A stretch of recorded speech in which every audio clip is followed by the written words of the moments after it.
आज हम डिस्कस करेंगे Jordan 1 written by George Herbert. George Herbert एक 17th सेंचुरी पोएट और मेजर मेटाफिजिकल पोएट थे। इनकी पोएट्री में हमें स्पिरिचुअल टॉपिक्स जो काफ़ी ज़्यादा देखने को मिलते हैं। He often used to write about spiritual things. तो इस पोएट्री जिसका टाइटल है, आज की पोएम का टाइटल जो है वो है जॉर्डन, जो एक रिवर का नाम है। अब इन्होंने जॉर्डन रिवर को एज एन एलिजन यूज़ किया है, क्योंकि जॉर्डन रिवर का वाटर जो है वो बहुत ज़्यादा प्योर था।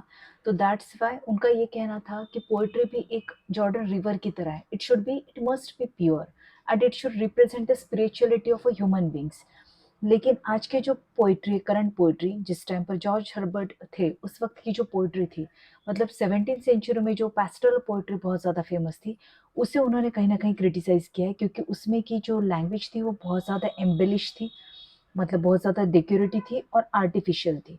तो उनका कहना था कि पोएट्री जो वो आर्टिफिशियल नहीं होनी चाहिए, it should be honest and straight forward expression. मतलब पोएट के इमोशंस जो वो सीधे और सिंपल भाषा में एक्सप्रेस होने चाहिए। तो इसी के लिए उन्होंने जॉर्डन रिवर को यूज़ करते हुए इस थीम को जो है वो एक्सप्रेस किया है इस पोएम के थ्रू। तो हम लाइन बाय लाइन डिस्कस करते हैं। Let's begin. Who says that fictions only and false hair become a words? कौन कहता है कि सिर्फ फिक्शंस मतलब कल्पनाएं और नकली बाल ही जो है वो एक कविता को बना सकते हैं? मतलब जो कि कल्पनाएं और फेक चीज़ों पर लिखी गई, क्या वही पोएम कहलाती है? Is there no truth no beauty? क्या सच्चाई में कोई सुंदरता नहीं होते हैं? Is all good structure in a winding stair? Winding stair मतलब घुमावदार सीढ़ियाँ। क्या अच्छी संरचना हम उसे कह सकते हैं जो बहुत ज़्यादा कॉम्प्लिकेटेड हो? घुमावदार सीढ़ियों का मतलब यहाँ पर पोएट का कहना ये है कि अगर कोई स्ट्रक्चर कॉम्प्लिकेटेड है तो क्या वही एक अच्छा स्ट्रक्चर कहलाएगा? Me no lines pass except they do their duty, not to a true but painted chair. अभी थोड़ा समझना डिफिकल्ट है। जब पोइट ने फिक्शन, फॉल्स हेयर या वाइंडिंग स्टेयर का एग्जाम्पल दिया है या वर्ड यूज़ किया, तो it means the poet wants to say that कि क्या हम अगर फेक चीज़ या आर्टिफिशियल चीज़ों के बारे में लिखेंगे तभी क्या वो पोएम कहलाएगी? क्या सिंपल चीज़ें सुंदर नहीं हो सकती? क्या सिंपल लैंग्वेज में लिखी गई चीज़ पोइट्री नहीं कहलाती है?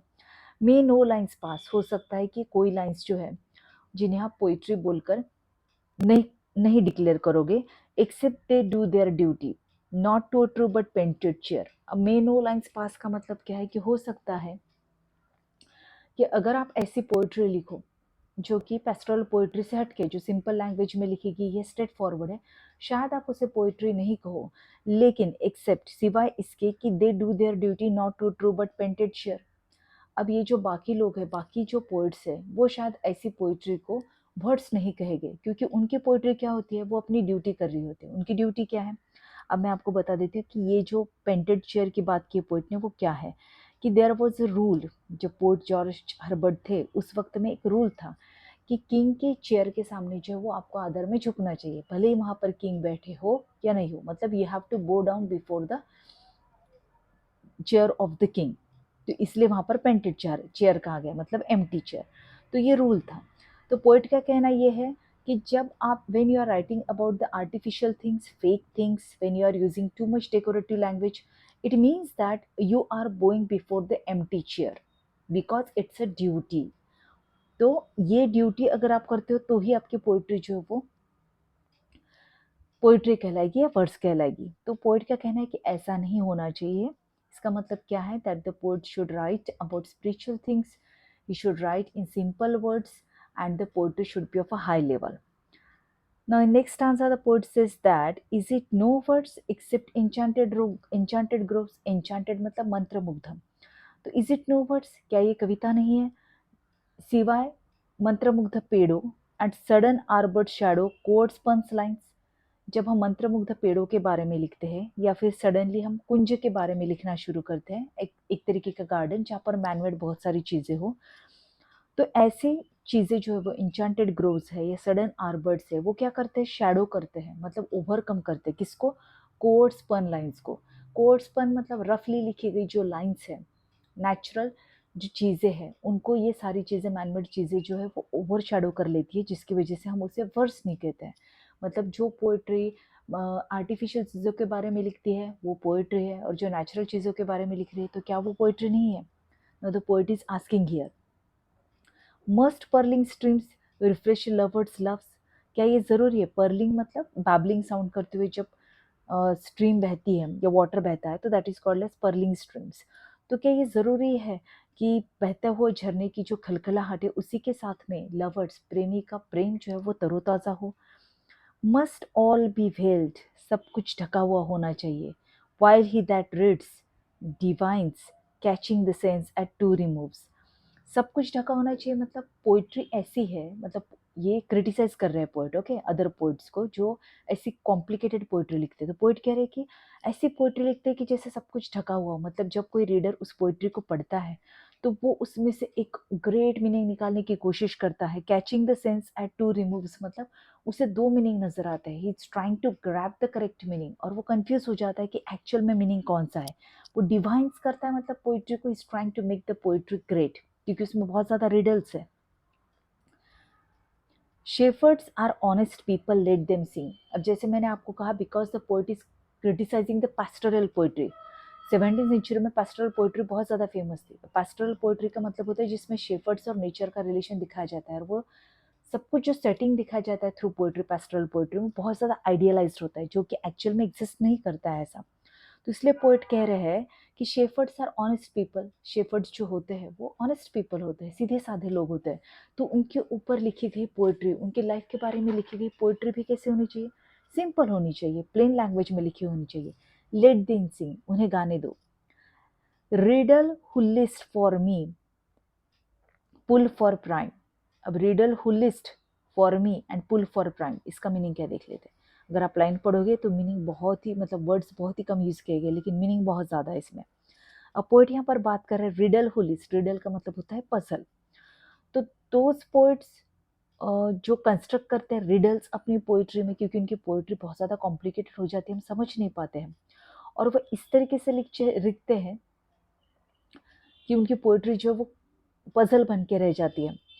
और वो चाहते हैं कि एंड पुल फॉर प्राइम, और वो ये भी चाहते हैं कि they should welcome to strive for prominence in the writing of such poetry. वो कोशिश करते हैं, पुल मतलब उनके बीच में कंपटीशन चलता है कि वो ऐसी पोइट्री लिखे, ऐसी कॉम्प्लिकेटेड, कि उस कॉम्प्लिकेटेड पोइट्री लिखने के एरिया में जो वो उनका नाम बड़ा होना चाहिए उस एरिया में। आई एनवी, अब पोइट जो वो अपना स्टैंड डिक्लेयर करते बोल रहे हैं कि आई एनवी नो मैथ्स नाइटिंगेल और स्प्रिंग। अब पोइट यहाँ पर कह रहे हैं कि ना तो मैं उन्हें कॉपी करता हूँ और ना तो उनकी जो पोइटिक ट्रुप्स है जैसे कि नाइटिंगेल है, स्प्रिंग है, जो कि वो हमेशा अपनी पोइट्री में यूज़ करते हैं, मैं उनसे जेलस भी फील नहीं करता। मुझे उनकी पोइट्री से कोई लेना देना नहीं। Nor let them punish me with loss of rhyme, और मैं उन लोगों को ये हक भी नहीं देता हूँ कि दे पनिश मी, वो मुझे ऐसा कंसिडर करे कि मेरी पोइट्री तो पोइट्री है ही नहीं, वो मुझे पनिश नहीं करे ये कहते हुए कि लॉस ऑफ राइम। मतलब ये जो बाकी पोइट्स है जो पेस्टरल पोइट्री लिखते हैं, डेकोरेटिव पोइट्री लिखते हैं, वो पोइट को जो है ना वो अच्छा पोइट नहीं मानते, उनकी पोइट्री को अच्छी पोइट्री नहीं मानते हैं, और ये मानते हैं कि उनकी पोइट्री में राइम ही नहीं है। वो उल्टा पोइट को ही ब्लेम करते हैं। तो हु प्लेनली से, पोइट कैसा है? हु प्लेनली से माई God my king, he right simple poetry, जिसमें वो भगवान को वर्शिप करते हैं, उनके प्रति अपना सम्मान व्यक्त करते हैं और उन्हें अपना भगवान और अपना राजा घोषित करते हैं। तो पोइट को जो है वो बाकी पोइट्स जो है वो क्रिटिसाइज करते हैं because he writes in a plain language. तो ये थी poem Jordan one written by George Herbert. अब इसमें के कुछ मेन आइडियाज जो है उसे हम देख लेते हैं। एक तो पोएट्री में का थीम है सिंप्लिसिटी वर्सेस ऑर्नामेंटेशन, ओके। दूसरा है ऑथेंटिसिटी वर्ड इन एक्सप्रेशन, कि आपका जो एक्सप्रेशन है पोएट्री का, पोएट्री जिस तरीके से आप लिखते हो it should be simple, authentic होना चाहिए, जेन्युइन होना चाहिए। और तीसरा जो है ट्रू डिवोशन, आपकी पोएट्री में स्पिरिचुअलिटी जो है वो झलकनी चाहिए। तो ये इसमें की कुछ मेन थीम्स हैं। और जो मेन आइडियाज इसमें उभर के आती है वो है, एक तो poetry should express truth, poetry में सच्चाई होनी चाहिए। Poetry should not be decorated with fictions, उसमें बहुत ज़्यादा फैंसी डेकोरेटिव लैंग्वेज यूज़ करने की ज़रूरत नहीं है। रियलिटी में नेचर में इतना कुछ अवेलेबल है कि जिस पे हम पोइट्री लिख सकते हैं। Poetry should focus on the divine reality, poetry में जो है वो ईश्वर की सच्चाई जो है, अपनी जो आत्मा की सच्चाई है वो रिफ्लेक्ट होनी चाहिए। और इसमें हमें दिखता है सिंप्लिसिटी वर्सेस ऑर्नामेंटेशन, कि simplicity is always better when you write poetry rather than ornamenting the poetry. बहुत ज़्यादा उसको एम्बलिश्ड हाई लैंग्वेज में लिखने की ज़रूरत नहीं जो बाकी लोगों को समझ में नहीं आए। उसको बहुत ज़्यादा पजल मत बना के रखो, स्ट्रेट फॉरवर्ड रखो, तो वो भी एक अच्छी पोइट्री ही कहलाती है, ऐसा पोइट जो वो हमें यहाँ पर बता रहे हैं। तो अगर आपको एनालिसिस अच्छा लगा हो तो don't forget to subscribe to the channel, hit the like button and share the video.